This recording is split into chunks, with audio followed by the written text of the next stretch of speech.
This is Yoon Seo-rin. She is carrying my child and she will be my wife.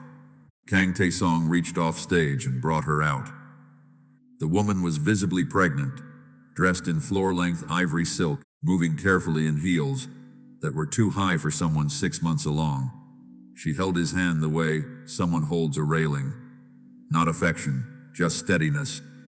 The room had been mid-applause when he did it, and the applause died the way sound dies in a theater when something goes wrong. Not all at once, in patches.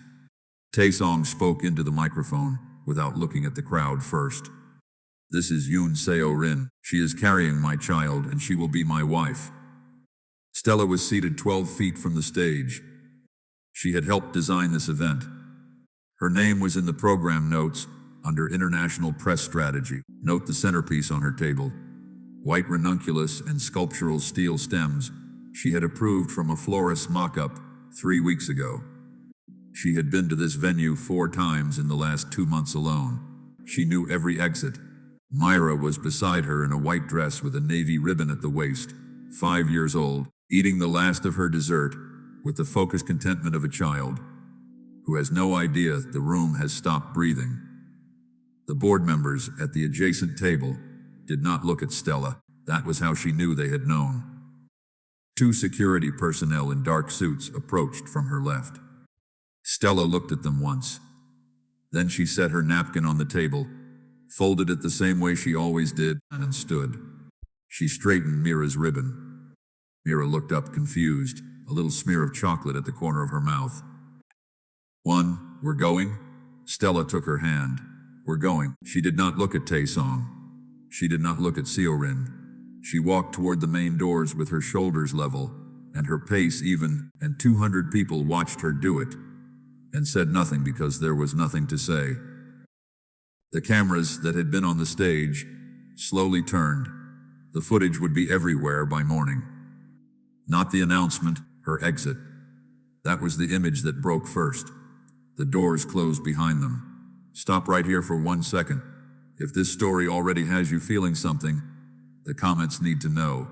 Like, subscribe, and tell me, did she deserve that? I'll be reading every single one. 7 years before that night, Stella James landed in Seoul in November with 2 carry-on bags, a consulting contract, and no interest in staying longer than 8 weeks. Where she was 29, Eritrean-born, raised between Asmara and Washington, D.C., educated at the London School of Economics, and fluent in Tigrinya, Arabic, English, and functional French. She had been hired by a London-based advisory firm to assess the Kang Group's expansion viability into African and European markets. It was a 6-week engagement. She had 3 other projects queued after it. The first meeting with Kang Tae-sung lasted 3 hours.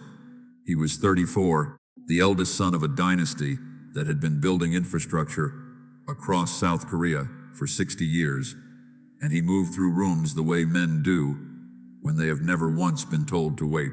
He opened the meeting by presenting his European strategy. 40 minutes in, Stella stopped him. She did not raise her hand. She set her pen down. This won't work, she said. No, the distribution assumption is wrong, and the regulatory timeline is off by at least 14 months. If you move forward with this structure, you'll spend 18 months and significant capital to reach a wall your legal team should have caught before this deck was built. The room went very still. Tae-sung looked at her for a long moment, not with anger, with the specific attention of a man who is recalibrating. Show me, he said. She did. For 40 minutes, using his own numbers, and she walked the room through exactly where and why the strategy failed. When she finished, Tae-sung thanked his other advisors and asked everyone except Stella to leave. They talked for another 2 hours, and she rewrote the strategic framework on a legal pad. He ordered food, brought in without asking if she was hungry, which irritated her, and now and then the food arrived, and she realized she hadn't eaten since the plane, which irritated her more. She extended her contract to 12 weeks. By week 10, she knew she was in trouble, and not because he was charming. He was, but she'd been around charming men. Because he was specific. He remembered the exact statistics she had cited in their first meeting. He asked real questions, and the kind that required actual thought to answer. When she made an error in a projection, a small one, a rounding issue in a third-tier model, and he caught it before she did, and said nothing about it until they were alone. And then he mentioned it once, quietly, and moved on. He never made her feel small. That was unusual enough to notice, and she went back to London in January. She was in Seoul again in March. Now by August, she had restructured her consulting practice around a single primary client. She told herself it was the work, and it was partly the work. Tae-sung proposed in a way that surprised her. Not with a grand gesture, but with a direct question. The two of them sitting at his kitchen table at 11, and at night, going over contract language. And he simply looked up and said, "I want to marry you. I've wanted to for several months. I'm telling you now because I don't want to wait anymore." And she put her pen down. "I'll need time to think about it." "I know." She thought about it for 3 weeks. She said yes on a Tuesday morning over the phone, before he'd even said good morning. He laughed, and a real one, not a polished one, and she noted that she had made him laugh like that 3 times now. And each time it had cost her something. And they married quietly. A civil ceremony in Seoul, 30 guests, no press.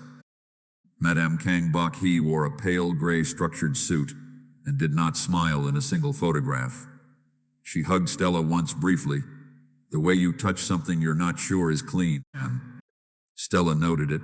She filed it away. What came next was 6 years. 6 years of building something real inside a family that treated her presence as a variable rather than a constant. And Stella opened the African licensing corridor in the 2nd year of their marriage. It took her 14 months of travel, relationship cultivation, and regulatory navigation across 4 countries. And the corridor generated $340 million annually within 3 years. The Kang Group's international division, which had been a modest line item before she arrived, became the fastest growing segment of the company. And now, she gave interviews in 3 languages. She sat on 2 international trade boards, and she did all of it while learning Korean well enough to understand what was being said about her in rooms where people assumed she couldn't. Mira was born in the 2nd year, and Stella was back in a board meeting 11 weeks later.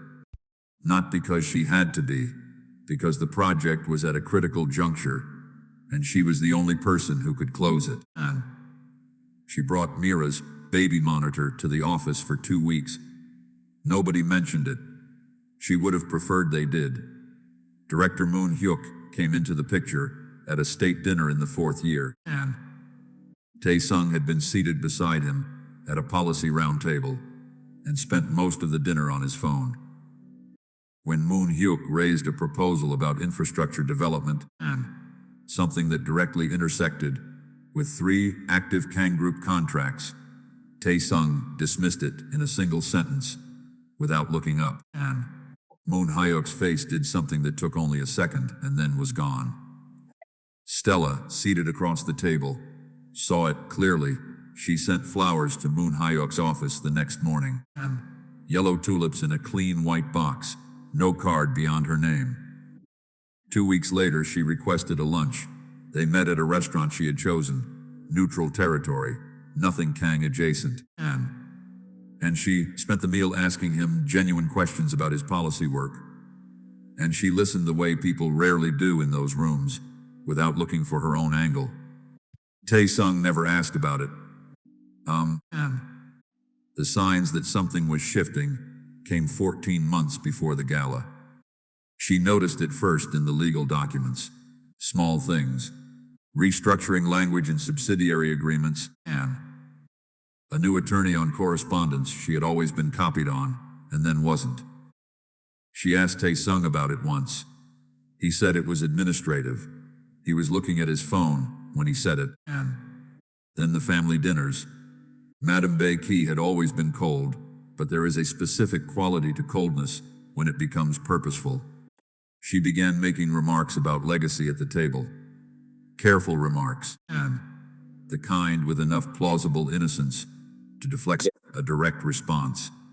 Remarks about the importance of cultural continuity, about what it meant to carry a family name forward correctly. And she said these things while serving food, while pouring tea, or in the gaps between conversation, until they accumulated into something that had the shape of a prepared argument. And Tae-sung did not redirect her. He cut his food and kept eating. Stella contacted a firm in London 3 weeks after that dinner. A firm with no relationship to the Kang Group's legal network. And she flew there herself, told Tae-sung it was a client meeting, which was technically true, and spent 2 days with attorneys going through 14 pages of her existing contractual position within the Kang Group's international structure. What she found was that the African licensing corridor, which she had built, and which routed through a subsidiary she had registered during the initial structuring phase, was documented in a way that gave her considerably more legal standing than anyone had thought to review. And the subsidiary, James Bridge International, had been registered in her name as the founding consultant. The agreements required her authorization to renew. The Kang Group's own attorneys had signed off on the structure without reading it carefully enough. The London attorneys told her she had significant leverage. She told them she was not ready to use it yet. She went home to Seoul. She made dinner. She helped Mira with her letters. She watched Tae-sung work late in his study and thought about the man at the kitchen table who had looked up from a contract and said he didn't want to wait anymore. And she understood that person was either gone or had never been the whole of him. She called Park Ji-soo the following week. Ji-soo was an investigative journalist at one of South Korea's most respected outlets, methodical, patient. I'm not interested in gossip, only in documentation. Stella met her for coffee and gave her a single off-record conversation. She told Ji-soo she wasn't ready. She told her to wait. Ji-soo said she was good at waiting. Stella believed her. She spent the next 11 months moving quietly, not desperately, deliberately, the way her grandmother Nardos had taught her, by example, the way women from places that have survived invasions learn to move. She cultivated the Moon-hyuk relationship without rushing it. She supported his infrastructure initiative in a written statement for an international trade forum. She mentioned his work in a Financial Times profile on emerging Asian policy frameworks, unprompted, and his office called her the same afternoon to thank her. As she gathered the land scandal documentation over 6 months, records connecting Tae-sung's late father to a 1990s displacement in a rural Korean province, a suppressed internal audit, payments to officials, families who had signed NDAs under pressure, and some of whom were willing to be interviewed. Now that enough time had passed, she built the file carefully. Nothing rushed, nothing that could be challenged on process. She packed it into a folder and left it with Ji-soo in September. The gala was in November. The morning after the gala, the footage was on every major network. Not the announcement, Stella's exit. 47 seconds of footage from a camera near the stage. The way she folded the napkin, the way she fixed Mira's ribbon, the child's face, confused, trusting, completely unaware. Stella's hand taking hers, not that walk across the room, the doors. The internet named it before breakfast. Not with a hashtag, just with a phrase that spread. She didn't break, and people watched it the way they watch something that cost them something to witness. Stella woke at 5:30. She made Mira's breakfast, soft eggs, toast, cut into small triangles the way Mira preferred. She answered no press calls. She had a video call with her London attorneys at 7 and was dressed and at the table before they dialed in. By 8 lunch, she had 3 decisions made and communicated. And the first was that the African licensing corridor renewal, due in 6 weeks, would not proceed under Kang Group terms. Jamesbridge International was beginning a formal separation process, and the documentation was already with the London firm, when the second was a message to Director Moon Hyuk's office. Not a call, a message. 3 sentences, and she had supported his infrastructure initiative and would continue to do so through Jamesbridge's new independent structure. She was available to meet at his convenience.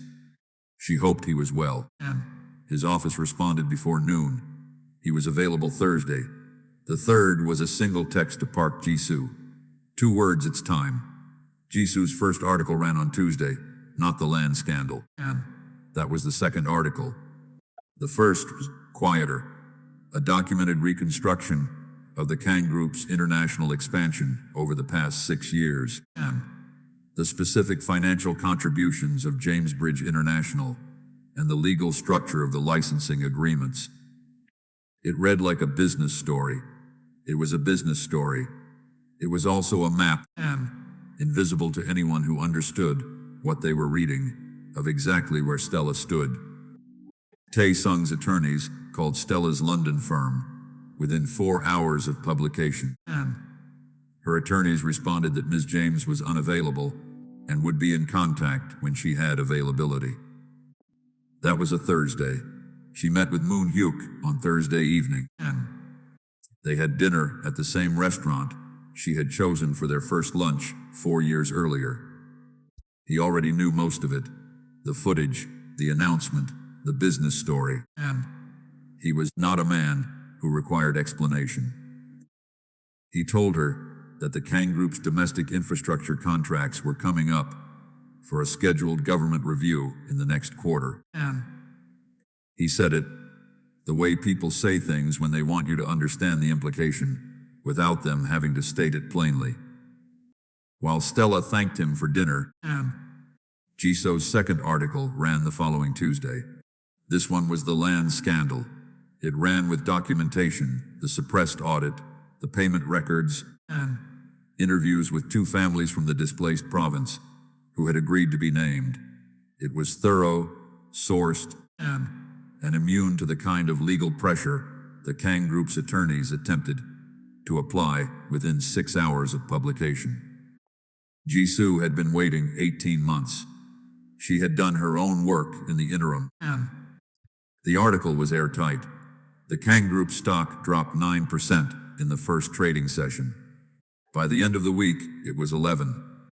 3 foreign partners issued statements of concern, and the infrastructure contracts were flagged for government review. The licensing corridor was going dark, and he and the Kang Group board convened an emergency session on a Friday afternoon that Tae-sung was not invited to chair.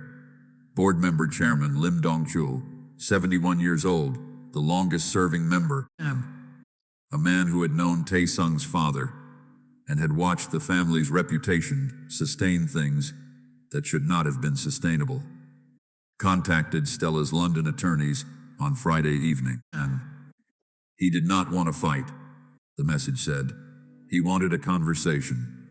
Stella responded that she was available Monday. Her attorneys would be present. She would select the location, and she selected a hotel conference room in a building that had no association with the Kang Group. And she arrived 7 minutes early and was seated at the head of the table when Lim and the other board members came in. She had the restructuring proposal already printed, and at each seat, and Seo Rin had not left the Kang family home since the gala. She had not planned on it being like this. She had been told by Tae-sung, by his mother, and by the careful architecture of a relationship that had been reconstructed over 18 months of calls and visits, and a dinner in Tokyo where he had been very deliberate about what he said and how he said it, and that she was coming home, that it had always been her, that the marriage to Stella had been a chapter, not a life. She was 32 and 6 months pregnant. and she had believed him. And the house was Madame Baki's domain. Every room, every schedule, every meal. Seo-rin moved through it like a guest who had been assigned a room but not a key. Baki was not unkind to her, and she was something more complicated than unkind. She was managerial. Seo-rin was the vessel for the next Kang heir, and was treated accordingly. She found the communications on a Sunday morning, and 3 weeks after the gala. She had not been looking for anything. She was using Tae-sung's study to charge her laptop. Hers was in the bedroom, and she didn't want to wake him. And the tablet on his desk was already open. She moved it to make room for her charging cable, and the screen lit up, already open to an archived message thread. She read the first line, and she sat down in the chair. She read the rest of it, slowly. Then she read it again. The thread was between Tae-sung and Madame Baki, dated 16 months earlier. It discussed the gala as a planned event, and not a spontaneous decision, a strategic one. And there was language about realigning the company's public image with Korean cultural expectations, following concerns raised by two major domestic institutional investors. And there was language about the international licensing structure and the risk of its concentration in a single external party. There was language about Seo-rin, her name, her profile, her willingness, and written in the same register as the language about contracts. She was a solution, documented as one. She sat in the chair for a long time, long enough that the light in the room changed, and then she picked up her phone and called her sister, who told her she needed to get out of that house. Then she called her attorney. Then, after a long pause, she scrolled to a number she had found 3 days ago and had been looking at without calling. She called Stella. Well, Stella answered on the third ring. Her voice was even. She did not sound surprised, and Seo-rin did not know how to start, so she said the most direct thing she could. I found the messages. I know what this was. Stella said nothing for a moment. Are you safe? And it was not the response Seo-rin had expected. She had prepared for something colder. Yes, do you have an attorney? I called one this morning. Good, Stella said. Use them. And don't sign anything the family presents you with until your attorney has reviewed it independently. Make sure they understand you want everything in writing. Seo-rin was quiet. Then she said, I have some documents, messages. I want you to have them. Stella said she understood. The call lasted 11 minutes. Afterward, Seo-rin sat by the window in Tae-sung's study, with her hand on her stomach, and looked out at the Kang family's garden. Immaculate, expensive, and seasonless in the way of things that require constant management to appear natural. And she understood that she was going to have to leave before she had a child in this house. Because once she had a child in this house, it would take considerably more than she currently had to get them both out. She left 10 days later. Her attorney had negotiated a support arrangement that the Kang Group's legal team, already managing 3 simultaneous crises, accepted faster than they might have otherwise.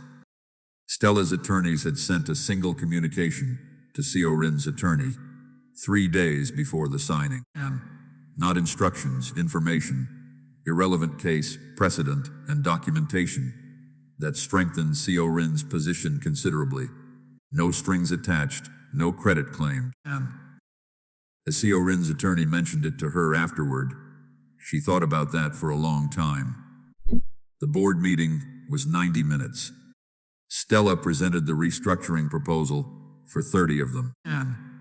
She had brought 2 of her London attorneys and a financial advisor she'd worked with for 4 years.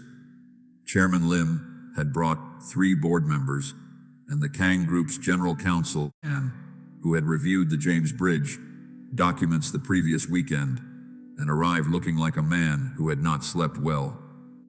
The proposal was clean, and James Bridge International would formalize as a standalone entity, retaining the African licensing agreements and the existing European partner relationships, and a new international advisory structure would be created, reporting to an independent chair, and the Kang Group would retain a minority equity interest in the new entity and would benefit from the licensing revenue as a passive stakeholder rather than an operational one. And the chair position had her name on it. Lim read through it at the table. He was a slow reader. Nobody rushed him. When he finished, he looked up and asked two questions, both about the equity structure, and Stella answered both without referring to her notes. He nodded once, the way someone does when they've confirmed something they already suspected. The vote was 4-1, and the dissenting vote was Tae-sung's proxy, a board seat held by a family attorney. Yet by the end of the following week, that attorney had been formally removed from his seat after a conflict of interest review that had been pending unresolved for 7 months and was now expedited. Tae-sung came to her residence on a Wednesday evening, 2 days after the vote. She let him in because Mira was at her friend's house, and she wanted this finished before Mira came home. He looked like a man who had stopped sleeping. Not dramatically, just the specific flatness that comes from days of sustained adrenaline with no resolution. He stood in the entryway and looked at the apartment, which was hers alone now. New furniture, a few things she had kept, Mira's drawings on the refrigerator. He asked how she had done it, not aggressively. He was past aggression. When he asked it the way someone asks, when they're trying to understand a loss they can't locate the beginning of. Stella looked at him for a moment. "You didn't lose the empire, Tae-sung," she said. "You handed it to me the night you walked me out of that room." He stood there. He didn't have a response to that, which was the truest thing about him she'd seen in a long time. She opened the door. He left. She closed it and stood in the entryway for a moment. Then she went to the kitchen to start dinner before Mira got home. 6 months after the gala, James Bridge International held its first independent board meeting in Seoul. The company retained all 6 of the original African licensing agreements and had signed 3 new European partnerships in the months following the restructuring. Its projected valuation had exceeded the initial estimates by a margin that financial publications spent considerable column space analyzing. The analysis mostly focused on the structural approach, the speed of the pivot, the caliber of the existing relationships. Stella was in the Financial Times twice, once in a profile, and once quoted in a piece about the restructuring of large family-held conglomerates and the risks of concentrated informal power. She did not give many interviews. The ones she gave were precise and brief, and the Kang Group still existed. The tower still stood in Seoul with the family name on it, but the infrastructure contracts were under government oversight, pending the completion of the audit triggered by the land scandal review. The family's political connections had contracted significantly. Then Tae-sung remained a wealthy man. The restructuring had not been designed to destroy him, only to remove what was Stella's from what was his. He moved through Seoul with less certainty than before, which was the most significant change, because the certainty had been the whole of his manner. Madame Baki had not appeared at a public event since Jisoo's second article. Seo-rin had a son, healthy, and full term, born in February. She was living in an apartment her attorney had secured as part of the support arrangement. She was not in contact with the Kang family, and she was slowly building something of her own, small, careful, nothing like what she had imagined this year would look like, but entirely hers. She and Stella were not friends, but there was a number in each of their phones, and neither had deleted it. Mira was 7. Soon she had started a new school year and had made 2 friends and was working on reading chapter books, which she found more effortful than she felt was fair.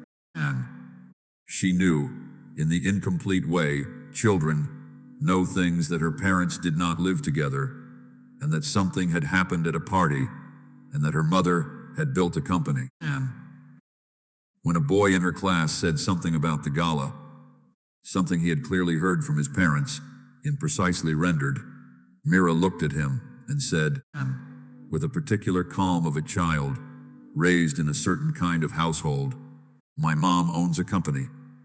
She returned to her lunch. Stella watched her from across the kitchen table one evening, and, coloring a picture of what appeared to be a horse, but might have been a dog. Mira looked up.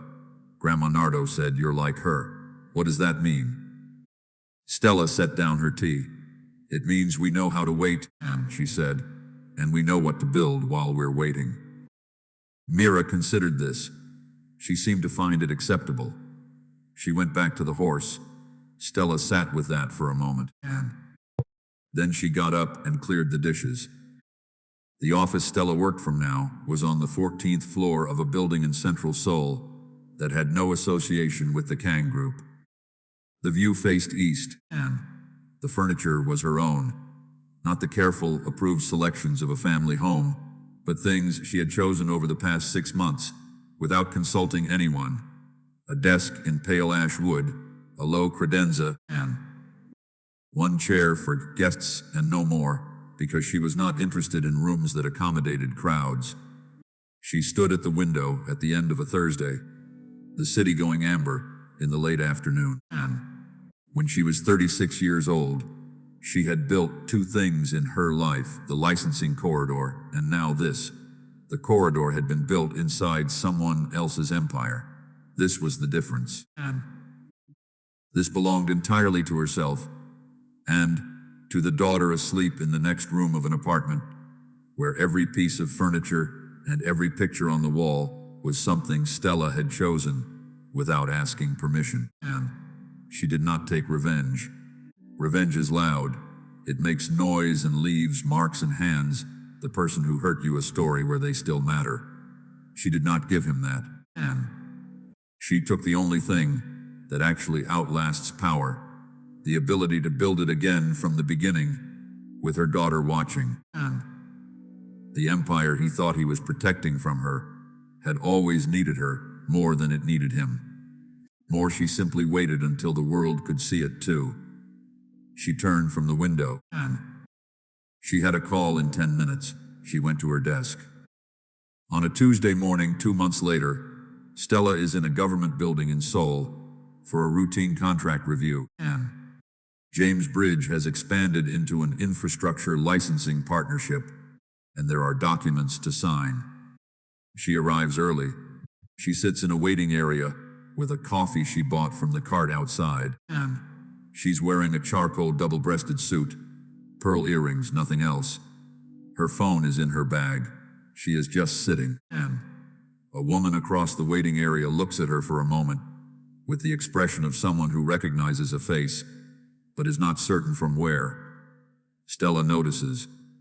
She gives the woman a small, neutral smile and looks back at her coffee. The woman keeps looking, and then she leans toward the man beside her, her husband, presumably, and says something quietly. The man looks at Stella, and he looks a long time. Then he says to his wife, "That's the woman from the video, the one at the party." His wife nods. "She walked out like that," the man says, and something in his voice is not gossip or curiosity. It is the sound of a person who witnessed something they did not expect to be moved by, and were. Stella finishes her coffee. Her name is called, and she stands, straightens her jacket, and walks through the door. Outside in the city, her daughter is at school learning to read chapter books, finding it more difficult than she thinks it should be, and working through it anyway. Somewhere across Seoul, in a building with his family's name on it, Kang Tae-sung is in a meeting about a problem Stella no longer has to solve, and James Bridge International opens for business in Nairobi next month. The empire is not what he built. It never was. I need you to tell me something in the comments. What was the moment she had you? Was it the walkout, the board meeting, or was it something quieter than that? Like, subscribe, and drop it below. If you've been watching this channel and haven't subscribed yet, now is the time. And there are more stories like this one coming, and you do not want to miss what's next.